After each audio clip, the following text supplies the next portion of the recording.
نحمدہ ونصلی علی رسولہ الکریم۔ حضرت ابو ہریرہ رضی اللہ تعالیٰ عنہ سے روایت ہے، رسول مکرم صلی اللہ علیہ وسلم نے ارشاد فرمایا، لیس الشدید بالسرعہ انما الشدید الذی یملک نفسہ عند الغضب۔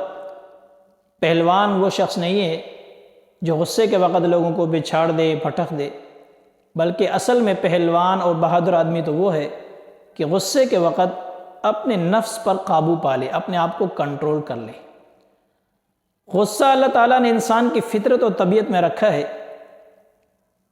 ہمیشہ کے لیے غصہ ختم کر دینا اپنی طبیعت سے، یہ ناممکن سی بات ہے۔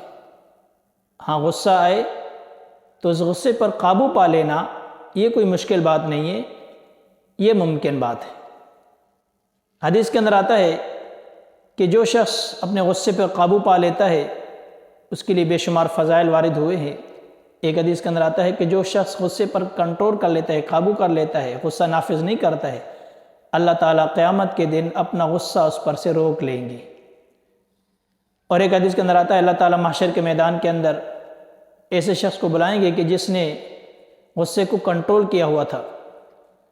اگر چاہتا تو وہ غصہ اپنا نافذ کر سکتا تھا، پورا کر سکتا تھا، لیکن اللہ کے خوف سے اور اللہ کے ڈر سے جو ہے اپنے آپ کو اس نے روکے رکھا۔ اللہ تعالیٰ اس کو قیامت کے دن تمام لوگوں کے سامنے بلائیں گے، فرمائیں گے کہ جس حور کے ساتھ چاہے تو نکاح کر لے، اس کو جنت میں لے جا۔ ایک حدیث کے اندر آتا ہے جب غصے پہ انسان کنٹرول کر لیتا ہے، اللہ تعالیٰ اس کے دل کو امن اور ایمان سے بھر دیتے ہیں۔ غصہ انسان کو کیوں آتا ہے؟ غصے کے کچھ وجوہات ہیں، 3 وجوہات ہیں غصے کی۔ پہلی بات تو یہ ہے کہ اعصاب کی کمزوری ہے۔ یہ ایک بیماری ہوتی ہے، انسان کے اعصاب کمزور ہو جاتے ہیں، طبیعت میں چڑچڑاپن آ جاتا ہے، تھوڑی تھوڑی باتوں پر غصہ کرنا، جزا فضا کرنا، لڑائی جھگڑے کرنا۔ اکثر یہ بڑی عمر بڑے بوڑھوں کی طبیعت میں آ جاتا ہے۔ ہم دیکھتے ہیں کہ ہمارے جو بڑے بوڑھے ہیں وہ تھوڑی تھوڑی باتوں پہ غصے ہو جاتے ہیں۔ تو فرمایا کہ ان کی باتوں کو دل پہ نہیں لینا چاہیے، کیونکہ یہ بیچارے کمزور ہیں، معذور ہیں۔ دوسری وجہ غصے کی تکبر کی علامت ہے۔ تکبر کی وجہ سے انسان غصہ کرتا ہے کہ یہ میرے مزاج کے خلاف کیوں بات ہو گئی، میں نے جب ایسے کہا تھا ایسا ہوا کیوں نہیں، یہ تکبر کی علامت ہوتی ہے۔ اور تیسرا فرمایا کہ ایمان، شریعت اور غیرت کے خلاف اگر کوئی بات ہو جائے تو انسان کو غصہ آتا ہے، اور ایسا حقیقت میں غصہ آنا ہی چاہیے۔ غصہ ہمیشہ جو ہے اپنے سے کمزور تر پر آتا ہے۔ جو طاقت میں ہم سے کمزور ہے، جسمانی طور پر، طاقتی طور پر، اس شخص پر ہمیں غصہ آتا ہے۔ جیسے کہ سیٹھ صاحب کو اپنے ملازمین، اپنے مزدوروں پر غصہ آتا ہے، اور بڑے کو چھوٹوں پر غصہ آتا ہے، استاد کو شاگرد پہ غصہ آتا ہے، اسی طرح شوہر کو بیوی پہ غصہ آتا ہے، کیونکہ ہر شخص جب اس سے کوئی کمزور ہوگا نا، اس پر غصہ انسان کو جلدی آ جاتا ہے۔ تو خاص طور پر ایسے موقع پر سوچنا چاہیے کہ یہ ہم سے محتاط ہیں، ہم سے کمزور ہے، ہم اس سے طاقت میں زیادہ ہیں، تو ہم سے بھی کوئی طاقت میں زیادہ ہے، یعنی اللہ تعالیٰ ہم سے طاقت میں زیادہ ہے۔ اگر ہم اس پر غصہ کر رہے ہیں تو اگر اللہ نے ہم پر غصہ کیا تو ہم کہاں جائیں گے؟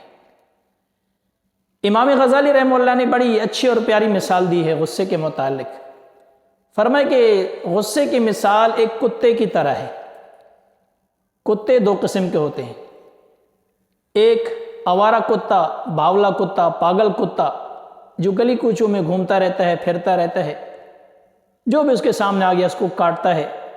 بچہ آ گیا، بوڑھا ہو گیا، جوان، عورت، مرد، جو بھی آ گیا بس نہ اپنا نہ پرایا دیکھتا ہے، سب کو کاٹتا رکھتا ہے۔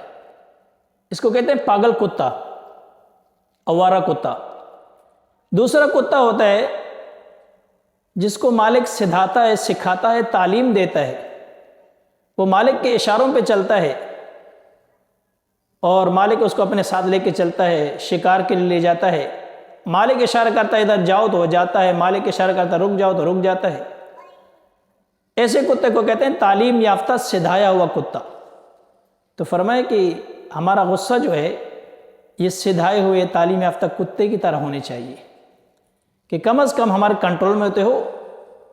جہاں غصہ کرنے کی بات ہو وہاں غصہ کرے، اور جہاں نہ کرنے کا ہو وہاں انسان رک جائے، قابو پا لے، صبر کر لے۔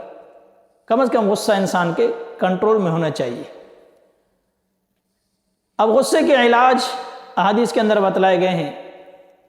سب سے پہلے فرمایا کہ جب کسی کو غصہ آ جائے تو غصہ یہ بھڑکنا جو ہے شیطان کی طرف سے ہوتا ہے، اس وقت اعوذ باللہ من الشیطان الرجیم یہ پڑھیں گے، کثرت سے پڑھیں گے تو انشاءاللہ ہمارا غصہ ٹھنڈا ہو جائے گا۔